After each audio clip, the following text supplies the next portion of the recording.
everybody. November 22nd, 2013's weekly wrap-up. Still working on what? Yep, the harmony course. If you have full access to the site, and that's probably why you're here, go on over and check out step 11 now. And the reason why is because that's this week's release. And I talked about it a little bit already if you've already been to the lesson. But it's all about starting to internalize the sound of major chords, and what's to follow is minor chords, and then to take those and really be able to hold your note while the other intervals are being played. Those are the exercises that are coming up. Those exercises are a lot of fun. So they're coming, and we're just moving along in that course. I'm having a ball putting that course together. It may seem obvious as you're following the course along of each step, but listen, it took me a long time to figure out the proper succession of how I'm going to introduce all of this material to you and grow you into a great harmony singer. And again, right now we're just working on hearing our intervals, holding on to the intervals, knowing what all the ascending and descending intervals are. That's a good head start. Then getting into understanding how to sing and hold roots, thirds, and fifths, both major and minor thirds in relationship to major and minor chords. And then finally, after we get that done and maybe talk just a little bit about diminished and augmented chords to work on all the triads, then what's going to happen is we are going to really start harmonizing to songs. 2-part harmonies, 3-part harmonies. I'll lay all of that out. You'll be able to sing against it. It's going to be a lot of fun. So that's what's going on. And I have not, of course, still put up the bebop scale in the advanced voice course. I keep on working on this harmony course and getting it focused. And there's a little bit of work involved in how I'm going to present that bebop scale in the advanced course. So I'm still working on it. And I've got to get some exercises together about how I'm going to do it. I know how I'm doing it, but I have to do a lot of prep work, so that's coming. It'll be there. Now, the musical tip of the week. Well, okay, the last 2 weeks in a row, first I talked about microphone technique. Then last week I got into talking about the monitor systems and the sound guys and relationships to that. So I thought this is a perfect extension of that. Let's talk a little bit about stage fright, about actually being up on stage and your fear of performing. Now really, I've been working with students for so many years, and at the end of every month I have a live workshop. I have a band of fantastic players that come up and back up all my students that have been preparing to perform. And we spend the whole month working out techniques and working on songs, and then the students get up there and sing. Not to mention the fact that I've been a professional musician and playing and performing on stage since I was 12 years old. And I can tell you that the two biggest reasons for stage fright really are, number one, not knowing your material well enough. Number two, having doubts about your own vocal ability. Either one of those things will play a little havoc in your mind. So let's start with not knowing your material well enough. Well, you know what you need to do. You need to know your material well enough. Don't get up there and wing it and not be sure what you're doing. That's only going to make you nervous, and maybe you'll get lucky and things will go right, or maybe you won't and then you'll feel defeated. But you sort of set yourself up if you don't know your own material. So practice your material well. Practice it a lot. Get to know it. Recite the words. Think it. Eat, sleep, and drink it for a while.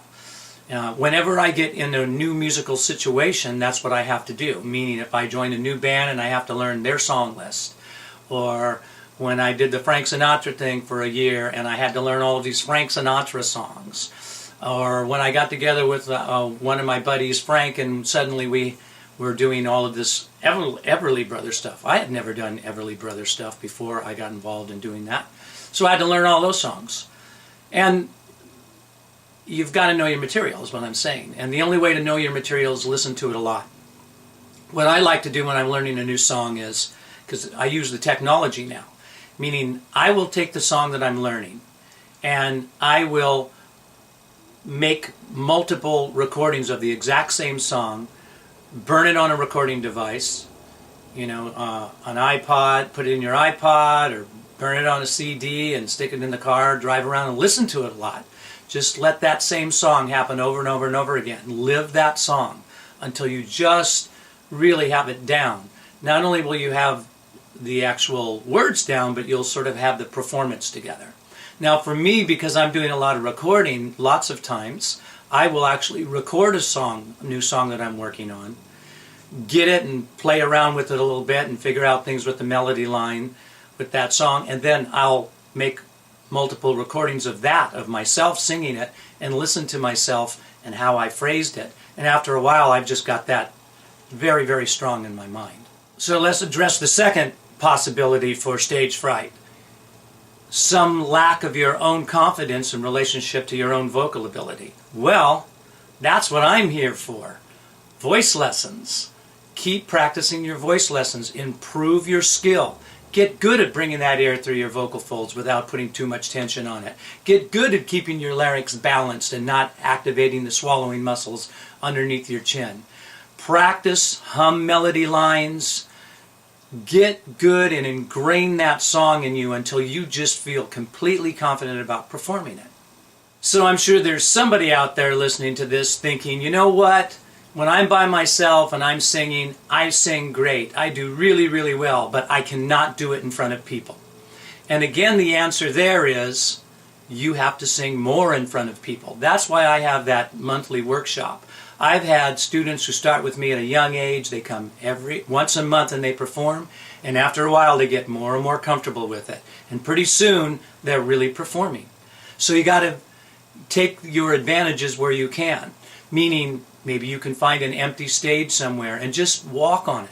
Stand on that stage in an empty room and look out at the empty room and picture an audience out there. And walk around the stage a little bit and get a feeling of what it feels like. If you have the opportunity to do something like that and can bring a friend and have a friend sit down there and actually let you perform, and perform in front of your friend. Or perform in front of imaginary friends, it really doesn't matter. Visualization is a big deal. Visualizing yourself performing in front of an audience will help you immensely. And when I say visualizing is a big deal, you can visualize in a lot of ways. You can visualize that audience being there. You can also visualize making that audience disappear. And get practicing making them be there and making them disappear. When they finally really are there is you can make them disappear and go into your own head and be on that stage by yourself and perform the way you would as if no one was watching. There's the old saying, sing as if no one was watching. And what that means is with total confidence, with no care in the world except the joy of what it is that you're doing. And when you can bring that on stage, an audience will feel it. And that is a big part of being a good performer. And the last little thing I want to say about this is stage manners. Meaning, just like having table manners, you need to have manners on stage. Don't think that you're too good for the audience that you're performing for, or that you're rude to them in some way, or that you're turning your back to them on stage and not paying attention or focusing into them.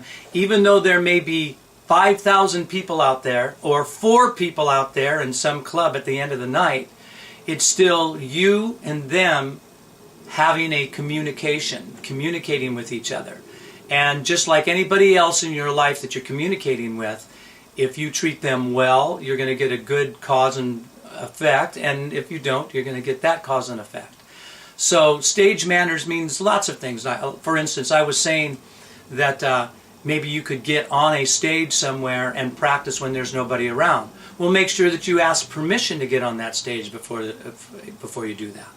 Also, if there happens to be instruments up on that stage, because sometimes musicians will leave their instruments on a stage for a performance the following day or something, make sure that you're not rude about any equipment or touch anything that you shouldn't be touching. Those are basic stage manners, and all the people in the business practice that all the time.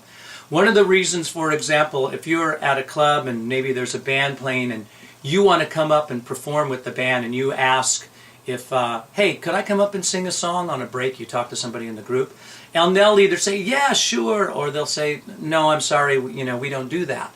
Well, one of the reasons why bands don't want people up on stage is because they don't understand how to walk around on the stage. Guitar players have things plugged in with pedal boards and so forth, and you go stomping up there and step on a chord and break the pedal board in some way, or you trip over something because you're not really aware of what it's like to navigate your way around the stage. Those are important things as well.